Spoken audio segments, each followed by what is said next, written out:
promised three things: anti-corruption fight, uh, security, and economic growth. Now you're seeking re-election. What have you done in this regard? I'm talking about your promises now for Nigerians to give you a second chance. Well, let's start from security. As you know, when we came into office, the Northeast, which was the main trouble spot of Nigeria, Boko Haram was in occupation of 17 local governments. Boko Haram attacked Kano, nearly killed the emir. Attacked Kaduna, nearly killed now President Muhammadu Buhari. Attacked Abuja, attacked the UN headquarters in Abuja, attacked the police headquarters in Abuja. Boko Haram attacked churches, mosques all over the north, not just the northeast, but the northwest as well, Kano, Kaduna, and several other places. Today, Boko Haram is restricted essentially to northern Borno. They do not occupy any territory. So clearly, I mean, there's been tremendous progress where security is concerned. The main issues around security, of course, have to do with the changing dynamics here and there of security concerns. I think the most important thing is that we have proved that we can be on top of it. We proved that by prompt deployment, by changing tactics and all that, we can be on top of it. Today, we hardly hear about the Fulani, the Fulani farmer herdsmen clashes anywhere in the country. That used to be very frequent. And if you see what has happened, of course, it has died down considerably. But I must say, of course, that doesn't necessarily mean we have come to the end of those kinds of crises, because this is essentially a crisis over pasture and water, So herdsmen coming looking for pasture and water, clashing with farmers, and some of the problems we've seen. So these are ongoing challenges, but I think that we've proved that it is possible that we can be on top of it. We've also recommended several things, amongst which is the state police. And of course, as you know, there's a bill before the National Assembly. We believe that you cannot police Nigeria, the size of Nigeria, a federation of 200 million people, without community policing, or what you call state police, so that each state, each locality has its own police. Police everywhere must be local, for the simple reason that if you don't understand the language that is spoken, the policemen don't understand the language that is spoken in the locality, it's difficult for them to be effective. So if I come from a Ebonyi state, for instance, and I'm policing on transfer in Sokoto, even if they are conspiring against me, if thieves are conspiring against me, if kidnappers are conspiring against me, I can't even tell that they are. That is why policing has to be local. That's why we're talking about state police. So by and large, security concerns are the primary occupation of government, and you'll notice that President Muhammadu Buhari has devoted a lot of time and attention to these security concerns. So that's, some of the problems. I don't want to dwell too long on it, because otherwise that may take the entire breadth of the interview. The second thing is the anti-corruption fight. Let me say to you that is a major problem of Nigeria. The major problem of Nigeria is corruption. And what we have been able to deal with is what is called grand corruption, namely where the president or the heads of government are able to just go to the treasury and steal money directly. That's what was going on in this country. And it led to serious deceleration, it led to serious loss of funds that could have been used to develop infrastructure, funds that could have been used to develop schools, hospitals, etc. All of those things were lost because those in power, especially at the very top, were stealing money directly from the treasury. And we've been able to stop that. And I want to emphasize that that's not contract corruption. I'm not talking about people taking bribes on contracts, where we haven't even come to that. I'm talking about stealing money directly from the treasury.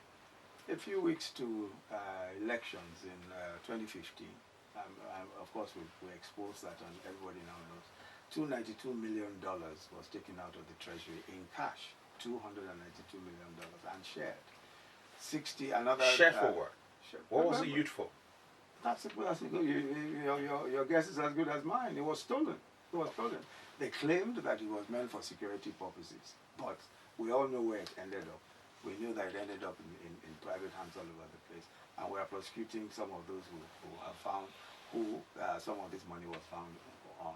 But this was direct stealing, in my view, from the treasury, direct stealing from the treasury. At the same time, 60 billion naira, another 40 billion naira were withdrawn. In that same period, this was naira now, in cash. And I'm just talking about incidents happening just before the election. I'm not talking about previous acts of grand corruption, which brought this country to its knees. Just to get a sense of the issues that we're dealing with. If you look at $292 million today, that is something in the order of what, 80 billion. If you add that to the 80 billion or maybe 100 billion that was taken directly in naira, that's almost 180 billion. Today we have what is called the social investment programs. We're feeding 9.2 million children. I just want to give you a sense of how much money we're talking about. We're feeding 9.2 million children every single day. We're paying for 500,000 graduates under our Empower program. We're lending money, trader money, to 2 million traders across the country. We're giving cash transfers. This is to the poorest of the poor, 5,000 a month, to almost 300,000 people. All of that has cost us less than 300 billion. All of that in 2 years has cost us less than 200 billion. So if some people just before elections take 180 billion, you just 180 and withdraw it, you can imagine what we're talking about. The impoverishment of this country is largely on account of grand corruption, which is what President Muhammadu Buhari has been able to stop. That is where the president himself, or those who have authority close to him, are able to steal money directly from the treasury. That we've been able to put a stop to. That explains where we're able to do much more with far less. We're earning 60% less revenues now than the previous government, 60%, because of the oil prices. Yet we have spent 2.7 trillion so far on capital, the highest in the history of the country, despite earning 60% less. So if you have an honest president, the difference between an honest president and a dishonest president, a president who has no regard for integrity, for honesty in public office, the difference is life and death, really. The difference is life and death. Your Excellency, the opposition, especially the PDP, does not seem to agree with your methods fighting corruption. I listened to Atiku Abubakar, candidate of the PDP, say that he is going to give amnesty to corrupt people and then retrieve what they have stolen and give them amnesty. What do you say about this method being proposed by the PDP? First of all, if you realize, if you look at their document, their manifesto, they never mentioned anything about corruption for such a long time. They were unable to say anything about corruption. They didn't say anything about corruption. So this newfound idea of granting amnesty to crooks and to persons who have stolen the Commonwealth is, in my view, just one of those things that they are trying to do to basically absolve many of their friends and compatriots and confederates, rather, who have stolen the resources of this country. Clearly, that is why they want power. The reason why they want power is because they want to grant themselves amnesty. They want to grant themselves. That's the reason why they want power. The reason why you would not want a Muhammadu Buhari who is throwing people in jail for stealing money is because you want to be able to say, okay, now we're in power. Let's forgive and forget all our friends, and we'll get the money back. How will you get this money back? So you promise me amnesty. You then tell me that you will give me the money. So what's the process for returning this money? How much of it will I return? Maybe it's going to be a roundtable agreement. Arrangement. No. It has to be because they know each other very well. Obviously, it has to be a roundtable agreement. The truth of the matter is that these chaps want power for exactly that purpose. So Nigerians must not allow a situation where we're taken for a ride again by these individuals, because it's the most absurd thing for anyone to say. We are saying that one of the major problems you have is corruption. We are saying that that's a major problem in the country, and we are saying that they are responsible for a lot of that corruption, including their candidate. There's been a lot of, the evidence is overwhelming, and even President Obasanjo made allegations of corruption against him as vice president, and so many other members of that group who have been found responsible for various acts of corruption. For that reason, this amnesty is like saying we want to pardon ourselves, and I think that we should never, this country. The PDP also says, Your Excellency, that your anti-corruption fight is some sort of witch hunting, that you're going after only people in the opposition, that there are people within the government who are corrupt, who have been found wanting one way or the other, and they mention names. That government really is not going after that. Don't mind that. Let me tell you something about that. First of all, PDP has been in office for 16 years. They didn't share power with anybody at the center. If anybody accuses anybody of stealing the resources of Nigeria, they would have to be PDP people or PDP appointees, because they have been in power for the past 16 years. So if you are going to prosecute anybody, you are going to have to prosecute PDP people. They have been the ones in power. The APC or any other iteration of the APC has never had power at the center. Now, let's just take that a little further, just to interrogate that allegation. The only two governors that have been convicted and who are in jail today are APC governors. The only two. They've been convicted and they're in jail today.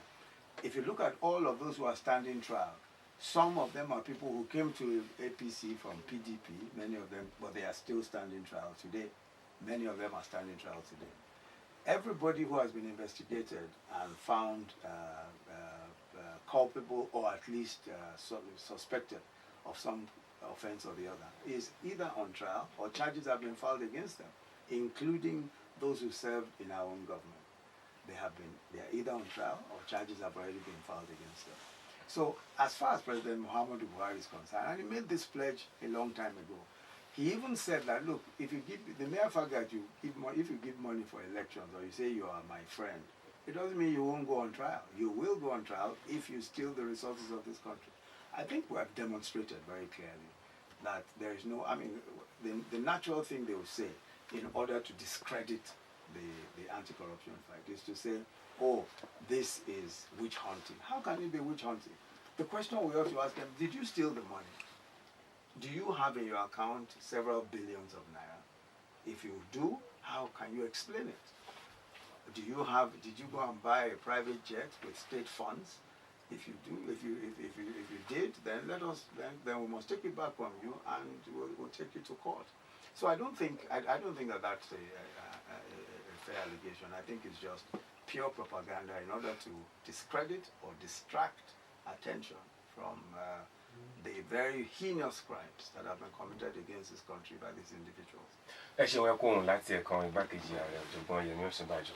Ẹ jẹ́ n bẹ̀rẹ̀ láti ibi tí ẹ bá dé nípa ìjà tako jẹgúdújẹrá yìí. Gẹ́gẹ́ bí ẹnìkejì mi di méjì Daniel ṣe béèrè pé wọ́n ní ẹ ń fìsí apá kan jù kan lọ nínú ìjà tako jẹgúdújẹrá. Ọ̀jọ̀gbọ́n nípa òfin ní ìkan ṣẹlẹ̀ ní orílẹ̀-èdè yìí láìpẹ́ tó jẹ́ pé amòfin ilé yóò sọ nǹkan tọ̀, amòfin ilé yóò sọ nǹkan tọ̀. Ẹ dákun, ṣé lóòótọ́ ni ààrẹ ní agbára láti ní kí wọ́n ta ọ̀nà ọ̀gẹ̀ kí ó lọ sinmi náà? Ṣé rí ọ̀rọ̀ yẹn ti wà ní ilé ẹjọ́ báyìí, nítorí náà a gbọ́dọ̀ sọ yẹn jù, nítorí pé ó wà nílé ẹjọ́. Tá a bá lọ sọ nílé ẹjọ́ nǹkan tó ń jẹ́ pé nǹkan tó ń jẹ́ contempt nìyẹn, tá a bá bẹ̀rẹ̀ sí sọ̀rọ̀ yẹn jù, tó wà nílé ẹjọ́ bá a ṣe ń wí. Ó yé mi. Ẹ jẹ́ kí n wá bí yín bá, ẹ̀yin ní adarí ikọ̀ tí ó ń bójútó gbogbo ọrọ̀ ajé orílẹ̀-èdè Nàìjíríà. Láìpẹ́ yìí orílẹ̀-èdè Nàìjíríà wọ́n yọ nínú òfin ọrọ̀ ajé tá a jìn sí recession bí àwọn ilé ìbò ti sọ. Ṣùgbọ́n àwọn ará ìgboro ń sọ pé owó ọjà ó sì gbówó lérí díẹ̀ sí pé ìgbà wo gangan lábẹ̀rẹ̀ sí ń rí pa pé àti jáde kúrò nínú ọrọ̀ ajé òfin tá a jìn sí yẹn. Ṣé rí gbogbo nǹkan tá à ń ṣe, gbogbo nǹkan tá a mú ṣe láti bẹ̀rẹ̀ ní bí owó ọjà ṣe máa lọ́lẹ̀, nǹkan tá a mú ṣe láti bẹ̀rẹ̀ nìyẹn. Tẹ́ bá rí irú gbogbo nǹkan tí irú rice ń sìn, gbogbo àwọn ọ̀gbìn rice, millet, gbogbo sorghum kankan, a ti sọ pé a fẹ́ lè máa ká máa gbin rice wa fúnra wa, ká máa jẹ èyí tá à ń gbìn, gbogbo àwọn ọ̀fadà gbogbo nǹkan bẹ́ẹ̀ ká máa jẹ èyí tá à ń gbìn. Nǹkan tá a kọ́kọ́ mú ṣe nìyẹn. Ṣùgbọ́n nǹkan tá a wá rí ni pé ń sìn o gbogbo rice tá à ń gbìn, gbogbo ẹ̀ náà la lè máa rí tà. Ṣùgbọ́n àwọn tó ń gbé rice wá láti àwọn ìlú káàkiri, àwọn ilẹ̀ òkèèrè káàkiri, àwọn yẹn, àwọn tó ń smuggle rice nílẹ̀ òkèèrè yẹn, wọ́n ṣe ń ṣe àwọn ètò tó ń ṣe láti jẹ́ kí tíjọba máa ra rice, máa tà fáwọn aráàlú lédìwó. ìyẹn náà ń kó wá síbi. nítorí náà àwa náà ti wá pinnu pé a ní gbà pé kéèyàn máa kó ráìsì ẹ̀ wá láti Vietnam àbí India àbí China torí àwa náà ń gbin tiwa ń bí bá a ṣe ń gbin tiwa ń bí yẹn gbogbo àwọn àgbẹ̀ tí wọ́n ń gbin ráìsì gbogbo wọn náà ń ríṣẹ́ gbogbo wọn náà ń rówó tá a bá lọ ń ra ti àwọn àríwá àbí tá a bá lọ ń ra ti àwọn ìlú òkèèrè yìí tá a bá lọ ń ra ráìsì wọn àwọn àgbẹ̀ wọn là ń fún níṣẹ́ yẹn fáwọn àgbẹ̀ tiwa níṣẹ́ fáwọn gbogbo àwọn èèyàn tiwa níṣẹ́ ń bí ẹni tó tiẹ̀ ń tó yẹ pé nǹkan tó nǹkan tiẹ̀ ń ṣe lásán ni pé kó máa gbé ráìsì yẹn nínú mọ́tò kó máa àwọn transporter tó ń kó ráìsì kiri nínú mọ́tò tó tiẹ̀ yẹ pé iṣẹ́ kan tó ń ṣe nìyẹn ìyẹn ti dáa tó a máa rí iṣẹ́ a máa rówó ń bẹ̀ àwọn tó ń ta ráìsì gan wọn a máa rówó ń bẹ̀ wọn a máa rí èrè wọn a máa ṣe gbogbo nǹkan tá a fi pinnu nìyẹn pé ọ̀rọ̀ ráìsì a máa gbìn fúnra wọn a dẹ̀ ti ń ṣe yẹn sìn kò ní pẹ́ kí ráìsì wa kó tó dínwó ju èyí tí wọ́n ń kó wá láti ìlú òkèèrè lọ nítorí pa ti ń gbin ráìsì ẹ̀sìn ó ti ń pọ̀ ara nǹkan tá a ṣe ni pé gbogbo àwọn tó ń gbin ráìsì là ń yá lówó gbogbo wọn là ń yá lówó a dẹ̀ fẹ́ bẹ̀rẹ̀ kòkó gan a máa bẹ̀rẹ̀ lẹ́kìtì àti Oǹdó nǹkan tó ń pè ní kòkó revolution a máa bẹ̀rẹ̀ lẹ́kìtì àti Oǹdó wọ́n máa yá àwọn àgbẹ̀ kòkó wọ́n máa yá wọn lówó láti máa bẹ̀rẹ̀ sí gbin kòkó yẹn a ti wá rí irú àwọn seedling kòkó èso kòkó tó yẹ pé kì í ṣe tó máa pẹ́pẹ́pẹ́pẹ́ tó máa ti gbìn kó tó so àti wá rí irú yẹn ń sìn àti irú yẹn la fẹ́ máa lò ń sìn lẹ́kìtì àti Oǹdó tó yẹ pé a fẹ́ ṣe revolution ṣe rí ọ̀rọ̀ ọjà wọn ìyẹn gangan ló jẹ wá lógún jù torí pé mẹ̀kúnnù náà láti jẹun bí bólówó ṣe ń jẹun ni mẹ̀kúnnù ń jẹun ọjà kan náà náà lẹ̀ ń lọ nítorí náà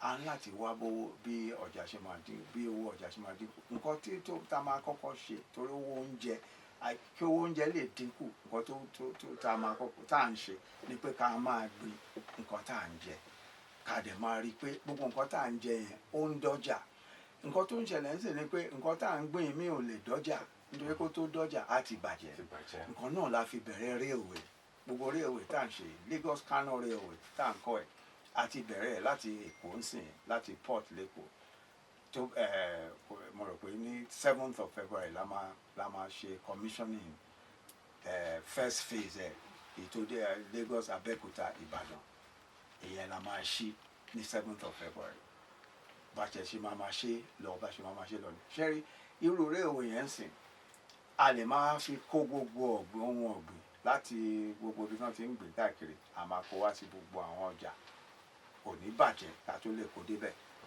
ara nǹkan tá a dẹ̀ ń ṣe nìyẹn torí tá a bá ní railway káàkiri Nàìjíríà nǹkan tá a dẹ̀ ń ṣe nìyẹn Lagos Calabar wa Port Harcourt Maiduguri bá ṣe ń ṣe nìyẹn gbogbo àwọn railway yẹn káàkiri tá a bá ti ní railway tá a bá ní bí a ṣe máa mú gbogbo àwọn ọ̀gbìn kiri àti títì náà a máa la nǹkan tá à ń pè ní rural road àwọn títì àgbègbè káàkiri ìgbèríko káàkiri àwọn títì ìgbèríko káàkiri gbogbo àwọn yẹn náà láti wá mú ṣe pé gbogbo ìgbèríko tán ti ní nǹkan ọ̀gbìn káàkiri gbogbo ẹ̀ náà la máa ṣe títì sí a máa la títì sí gbogbo ẹ̀ ká lè máa gbé ohun ọ̀gbìn yẹn wá ṣe rí gbogbo ọ̀rọ̀ ìdàgbàsókè ìlú